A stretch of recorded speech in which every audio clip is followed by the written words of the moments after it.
نحمدہ ونصلی علی رسولہ الکریم اما بعد فاعوذ باللہ من الشیطان الرجیم بسم اللہ الرحمن الرحیم رب اشرح لی صدری ویسر لی امری واحلل عقدۃ من لسانی یفقہوا قولی۔ اللہ سبحانہ وتعالیٰ اس کائنات کا خالق ہے، یہ دنیا بھی اسی نے بنائی، اس پر انسان کو بھی اسی نے پیدا کیا، اور جب سے انسان بنا جبھی سے اس کی رہنمائی کا انتظام بھی کیا، جہاں اس کے کھانے پینے کا اور دیگر ضروریات کو پورا کرنے کا انتظام کیا، اسی طرح اس نے یہ بھی بتایا کہ اس زمین پر انسان کو کس طرح رہنا چاہیے تاکہ وہ امن اور سکون کے ساتھ زندگی بسر کر سکے۔ اس کے لیے اللہ تعالیٰ نے مختلف ادوار میں کتابیں بھیجی، اور سب سے آخر میں محمد الرسول اللہ صلی اللہ علیہ وسلم پر قرآن مجید نازل کیا، جو کہ ہر لحاظ سے ایک مکمل کتاب ہے۔ اس کتاب کا پیغام رہتی دنیا تک کے لیے ہے۔ اس کتاب کو جب میں نے پڑھا تو اس نے میرے دل پر عجب طرح سے اثر کیا، میری روح سرشار ہو گئی، میرا دل سکون میں آ گیا، میرے تعلقات بہتر ہو گئے، مجھے ہر طرف ایک روشنی نظر آنے لگی، ایک امید کی کرن نظر آنے لگی، تو میرا دل چاہا کہ میں اس پیغام کو پوری دنیا کے انسانوں تک پہنچاؤں۔ اسی پیغام کو عام کرنے کے لیے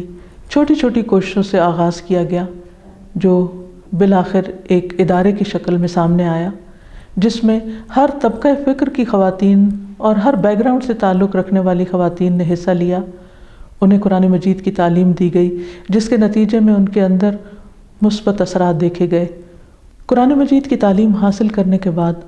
خواتین کے اندر ایک مثبت سوچ پیدا ہوئی، ان کے خاندانی تعلقات بہتر ہوئے، بچوں کی تربیت کرنا آسان ہوئی، ٹین ایجرز بڑی عمر کے بچوں کے ساتھ معاملہ کس طرح کرنا چاہیے اس میں ان کی رہنمائی کی گئی۔ ایسی خواتین جو ذہنی دباؤ کا شکار تھیں، ڈپریشن کا شکار تھیں، یا اپنے گھریلو زندگی میں مختلف پریشانیوں کا شکار تھیں، ان کی کاؤنسلنگ کی گئی، انہیں بہتر زندگی گزارنے کے طریقے بتائے گئے، اور یہ سب کچھ دراصل قرآن و سنت کی روشنی میں ہی تھا، کیونکہ قرآن کا پیغام انسانیت کے لیے بھلائی، فلاح اور کامیابی کا پروگرام ہے، نہ صرف یہ کہ اس دنیا کے لیے بلکہ آخرت کے لیے بھی۔ یہ خواتین جب اپنی گھریلو زندگی کے اندر مطمئن ہوئیں تو انہوں نے نہ صرف یہ کہ گھر بلکہ باہر کی دنیا میں بھی لوگوں کی مدد کرنے کا عزم ٹھان لیا، اور اس میں خاص طور پر ان بچوں اور ان خواتین کی مدد کے لیے ہماری طالبات نکلیں کہ جو تعلیم سے محروم تھیں۔ مختلف کچی بستیوں میں اسکول قائم کیے گئے، گھریلو سطح پر تعلیم کا انتظام کیا گیا، اور ایسی خواتین جو لکھنا پڑھنا تک نہیں جانتی تھیں، ان کو نہ صرف یہ کہ لکھنا پڑھنا سکھایا گیا بلکہ قرآن مجید کی تعلیم سے بھی منور کیا گیا۔ میری دعا ہے کہ ہم قرآن مجید کی تعلیمات کو صحیح طور پر سمجھیں، جانیں، عمل کریں اور اس کا حق ادا کریں، تاکہ ہم تمام انسانوں کے لیے